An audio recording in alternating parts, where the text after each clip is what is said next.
The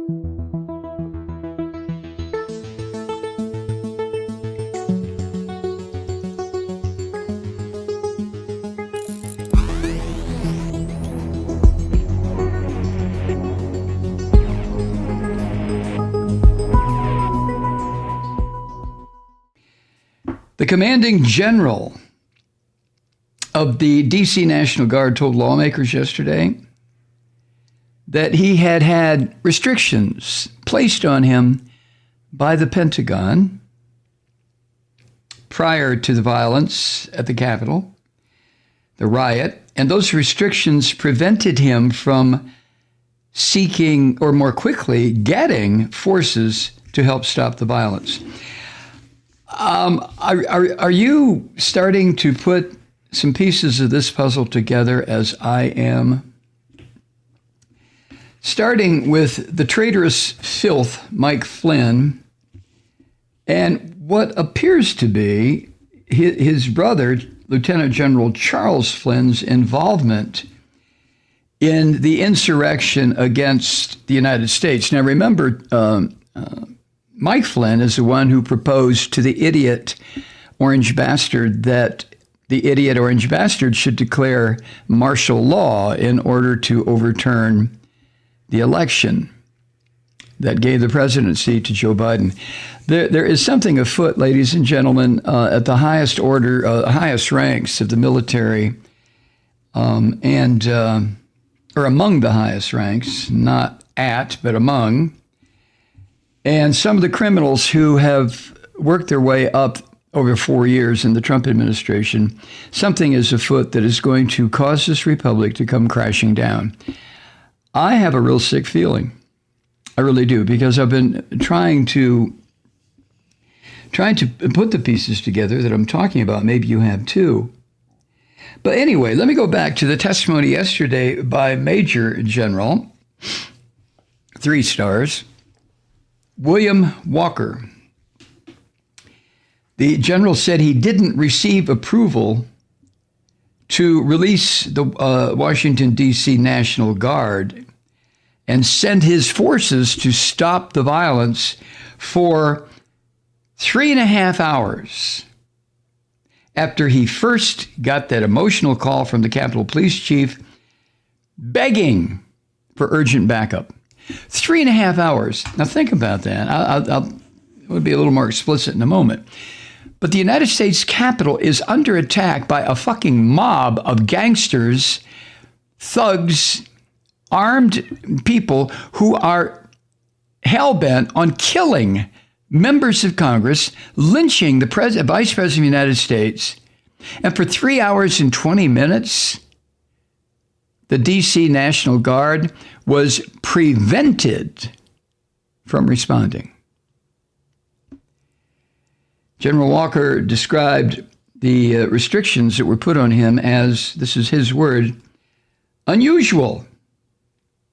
Well, those are unusual restrictions because he noted that he didn't have those restrictions last summer when the Washington, D.C. National Guard was given the job of responding to local racial justice protests after the killing of George Floyd. Remember that? Remember that picture of the Lincoln Memorial? Remember? More fucking military, locked, loaded, armed, ready to kill than I've seen on the streets of Washington, D.C. since the terrible, awful, ugly 60s when we were all demonstrating for peace and justice 50 fucking years ago. Huh? But there they were. There they weren't, and then there they were. All these National Guard, or were they active duty troops standing on the Lincoln Memorial, daring the Negroes to make a move. That happened so quickly and with such precision that it got the attention of Major General William Walker, the head of the Washington, D.C. National Guard. He noted the difference in the response. And General Walker, being African American, I wonder if he was able to put 1 and 1 together. I won't call it 2 and 2. It's not that fucking complicated. 1 and 1, General. When there were colored folk demonstrating for peace and justice, kaboom. All of a sudden, the streets of D.C. are filled with combat-ready troops. Make a move, motherfucker. Go ahead. Come up these steps. Make one move up these steps. I will put a goddamn slug in you so fast, your mama won't know what happened. So what happened on January 6th?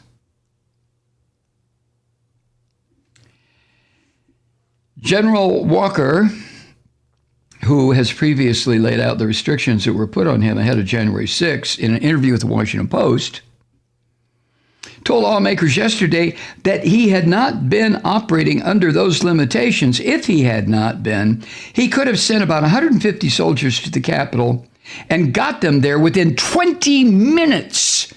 And 150 National Guard troops would have made those rioters shit their pants and start running around trying to find a porta-john so they could clean themselves up. But that didn't happen. Didn't happen.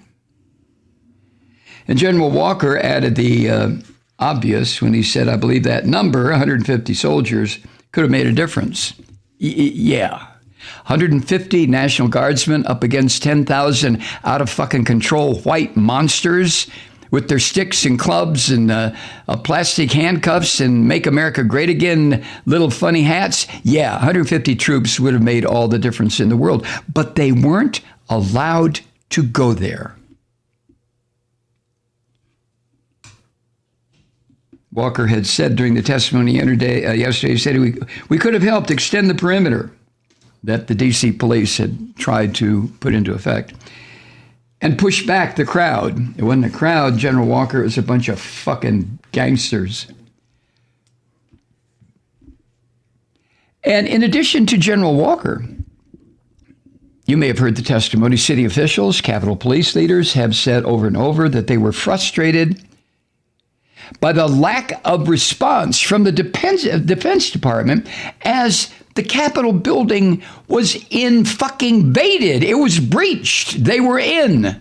No response. No response. And defense officials have countered that the city requested only minimal assistance from the Guard in the run-up to the January 6th riot event and tried to limit the military presence in the city, while the Capitol Police requested no military assistance ahead of the event, even though the Pentagon specifically asked whether it was necessary. Right. Watch out that you don't get slapped in the face by all the fingers swirling around as they keep pointing at each other. And then we have Robert Salesses. I mentioned this freak before. He's the Pentagon's acting Assistant Secretary for Homeland Defense and Global Security.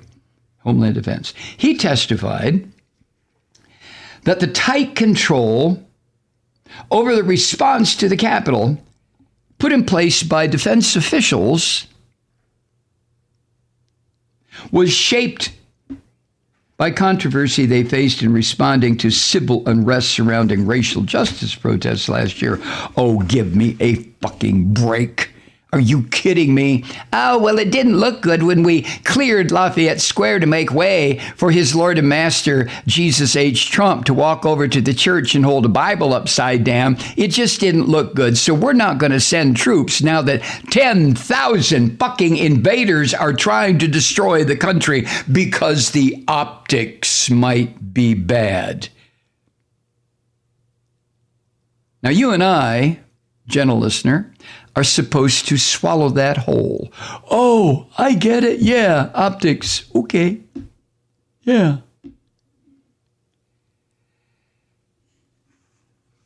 Mr. Salesses, this acting Assistant Secretary for Homeland Defense and Global Security, he said, quote, at the hearing yesterday, quote, there was a lot of things that happened in the spring that the department was criticized for. And the criticism was fully justified, you goddamn idiot.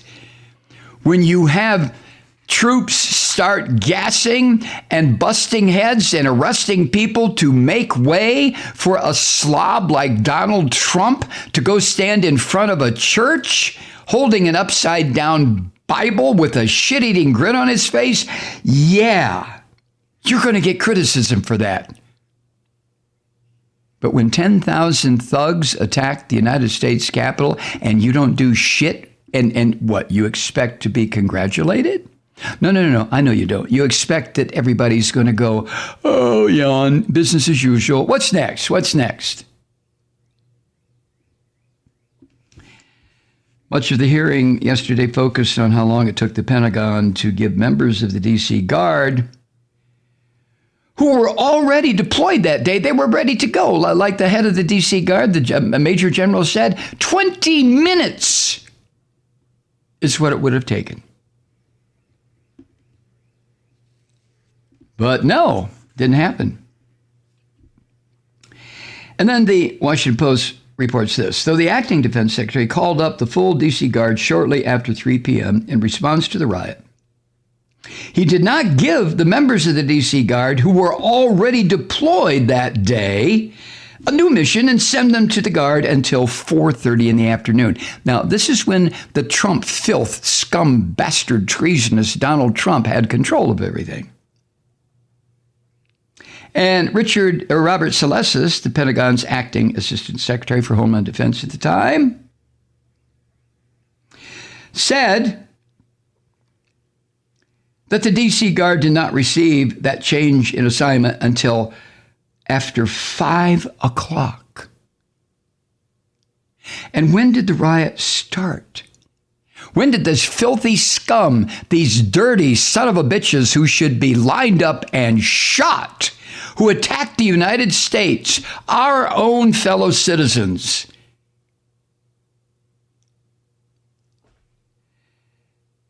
How is that possible? 4 hours. Senator Roy Blunt, a Republican of Missouri, asked incredulously, noting the time gap, quote, how is that possible? And Salesses, this filthy Trump-sucking son of a bitch, the Pentagon's acting assistant secretary for Homeland Defense, answered thus, well, I think that's an issue, Senator. I think that's an issue, Senator. The Guard arrived on the premises, United States Capitol, at 20 minutes past 5. On the day these filthy white shitheads attacked the United States Capitol. Hi, Truth Seekers. Mike Malloy here. As you know, we've switched formats and are now broadcast exclusively on the Progressive Voices Network. So that means you get fewer program interruptions, no corporate commercials, and lots of profanity. But our format change also means some of our radio listeners no longer hear the program. It's been a while since I mentioned our podcasts, so you may have forgotten that there is a way to listen to this program anytime you need a good dose of screaming. Visit MikeMalloy.com and subscribe to our podcasts. As a podcast subscriber, you can download the program to your mobile device and take me with you wherever you go. And if you have a friend who needs a dose of truth-seeking, you can give a gift subscription as well. That's MikeMalloy.com, and never miss a minute of the uncensored fun and frivolity.